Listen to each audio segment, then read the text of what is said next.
Assalamualaikum warahmatullahi wabarakatuh.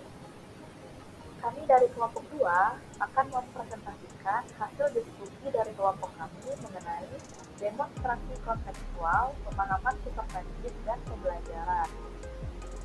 Sebelum kami menyampaikan hasil diskusi dari kelompok kami, izinkan kami memperkenalkan anggota kelompok terlebih dahulu, yaitu saya sendiri, Melinda Rahmadia, rekan saya, Widiawati, dan dia Nur Anissa. Baiklah, kasus 1. Bayangkan jika Anda adalah seorang guru matematika di kelas 7. Saat ini, Anda hendak menyampaikan materi mengenai matematika sosial, yakni mencari nilai rata-rata NEAN. Untuk memudahkan peserta didik dalam memahami pembelajaran, Anda mencoba untuk membuat urutan atau langkah-langkah yang perlu diikuti oleh peserta didik agar dapat mencari nilai rata-rata pada sebuah soal.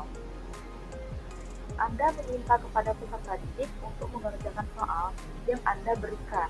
Hasilnya, peserta didik mampu mengerjakan dengan benar, sesuai dengan langkah yang telah Anda siapkan.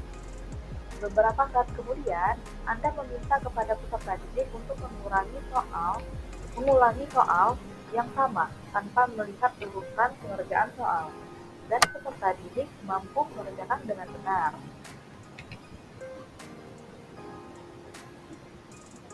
Menurut Anda, apa yang membuat peserta didik mampu mengerjakan soal dengan baik pada percobaan kedua, tanpa melihat urutan atau langkah pengerjaan soal? Menurut kami, yang membuat peserta didik mampu mengerjakan soal dengan baik pada percobaan kedua, tanpa melihat urutan atau langkah pengerjaan soal adalah karena peserta didik telah memahami isi dari pelajaran yang telah diberikan oleh guru matematikanya.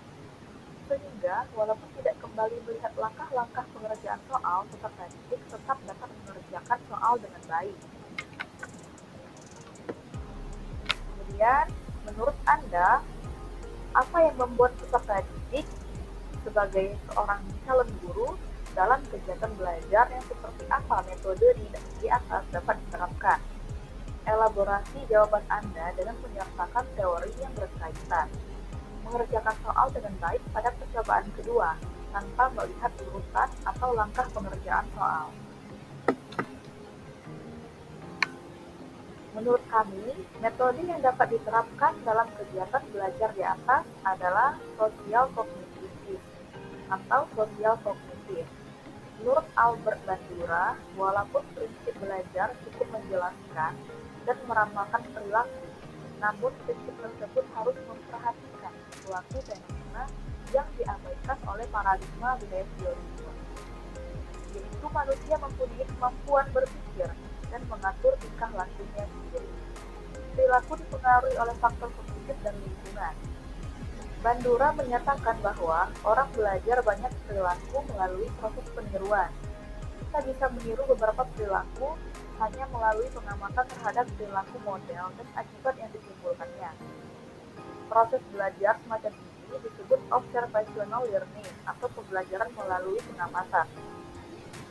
Selama berjalannya observational learning, seseorang mencoba melakukan tingkah laku yang dilihatnya dan melakukan reinforcement atau punishment yang berfungsi sebagai sumber informasi bagi seseorang mengenai tingkah laku mereka. Pada kasus ini, dapat dilihat bahwa peserta didik belajar dengan cara mengamati dan menirukan perilaku yang diperlihatkan guru matematikanya, yang dimana beliau memberikan langkah-langkah yang perlu peserta didik ikuti dalam mengerjakan tugas, sehingga setelah proses mengamati tersebut berlangsung, selanjutnya peserta didik akan melihat dan dapat mengaplikasikannya. Kembali melihat langkah-langkah pengerjaan soal, peserta didik tetap dapat mengerjakan soal dengan baik. Selanjutnya, kasus 2. Rina adalah seorang guru di kelas 1 SD. Sebagian besar peserta didiknya belum bisa berhitung dengan lancar. Rina sedang memikirkan cara yang sesuai untuk membantu setiap peserta didik menyelesaikan tantangan belajarnya. Menurut Anda, apa yang dapat Rina lakukan untuk membantu peserta didiknya sesuai dengan tahapan perkembangan usia? Menurut kelompok kami, peserta didik kelas 1 berkisar umur 6-8 tahun berarti masuk pada tahap operasional konkret. Sebagaimana James Piaget berpendapat bahwa anak usia 7 tahun belum sepenuhnya sanggup menggunakan logika, mengubah, menggabungkan, atau memisahkan ide atau pikiran. Sehingga anak-anak di rentang usia tersebut baru bisa menerapkan logika pada objek fisik. Kami bisa menciptakan pembelajaran dengan menerapkan logika pada objek fisik agar bisa menstimulus kemampuan anak dalam berpikir dengan menggunakan game yang menarik sesuai dengan kemampuan peserta didik. Selain itu, Rani bisa menyediakan permainan yang berkaitan dengan hitung-hitung seperti permainan congklak. Mengapa Anda menyarankan hal tersebut? Elaborasi jawaban Anda dengan menyertakan teori yang berkaitan. Kegiatan pembelajaran yang kami sarankan berkaitan dengan teori belajar konstruktivisme dengan menyediakan benda-benda di sekitar serta beberapa permainan yang berhubungan dengan menghitung. Secara tidak langsung, peserta didik dihadapkan dengan situasi nyata yang ada di lingkungan sekitarnya, sehingga terciptanya pengalaman baru yang bisa digunakan untuk memecahkan masalah yang dihadapinya. Kami menyarankan menggunakan game karena pada dasarnya meskipun kemampuan berpikirnya masih belum mempunyai sistem yang terorganisasi dengan baik, namun anak sudah mampu memahami realitas di lingkungan dengan menggunakan tanda-tanda dan simbol. Selain itu, sesuai dengan tahap perkembangannya, yaitu operasional konkret, salah satu media yang digunakan bersifat nyata dan sangat mudah dipahami oleh peserta didik. Sehingga, selain menyenangkan, media yang digunakan juga dapat dilihat dan dipegang oleh peserta didik.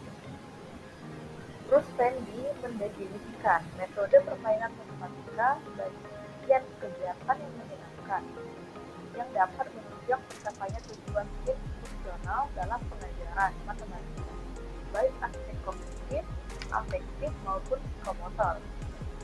Morrison berpendapat bahwa metode permainan adalah metode yang memberikan kesempatan praktik dan berpikir, pengalaman belajar, mendorong kemampuan alami anak, perkembangan fisik, mengembangkan makna sosial, memecahkan masalah dan bekerja sama, kepercayaan diri, dan mendorong perkembangan kognitif.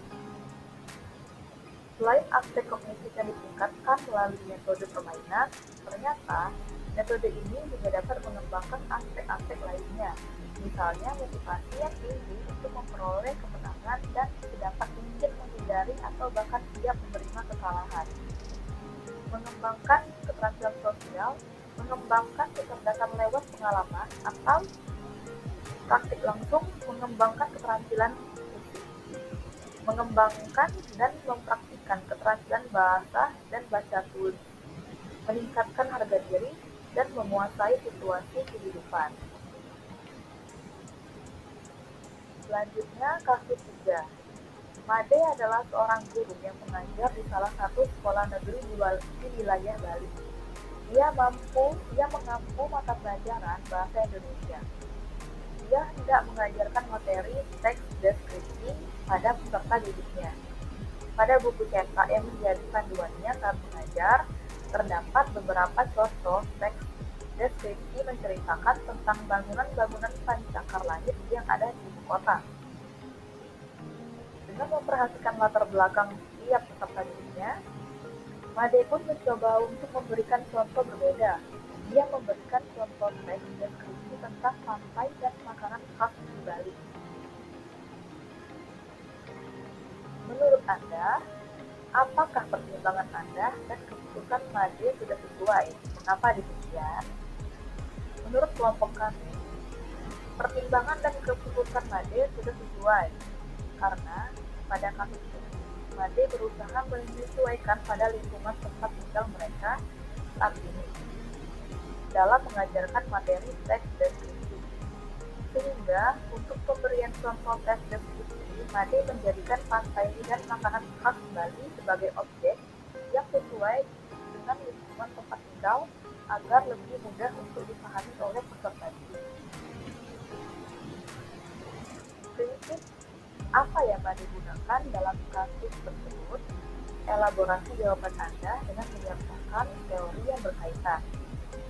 Menurut kelompok kami, pada kasus ini, Made menggunakan pembelajaran konstruktivisme yang dimana mengedepankan aktivitas siswa dalam setiap interaksi edukatif untuk dapat melakukan eksplorasi terhadap objek-objek yang akan diberikan kepada peserta didik. Elaborasi model konstruktivisme yang diterapkan yaitu Contextual Teaching Learning atau CTL. Pendekatan pembelajaran yang dilakukan berkaitan dengan situasi nyata pada lingkungan peserta didik dan diharapkan peserta didik mampu mengaplikasikan pengetahuan mereka terkait situasi nyata di lingkungan sesuai dengan topik pembahasan yang diberikan. Hal itu dilandasi dari hasil penelitian John Dewey 1916 bahwa siswa akan belajar dengan baik jika apa yang dipelajari terkait dengan apa yang telah diketahui dan dengan peristiwa yang akan terjadi di sekelilingnya. Demikianlah hasil dari diskusi kami mengenai demonstrasi kontekstual dari kasus 1, kasus 2, dan kasus 3. Demikianlah, kalau ada salah kelompok kami mohon maaf. Kami akhiri. Wassalamualaikum warahmatullahi wabarakatuh.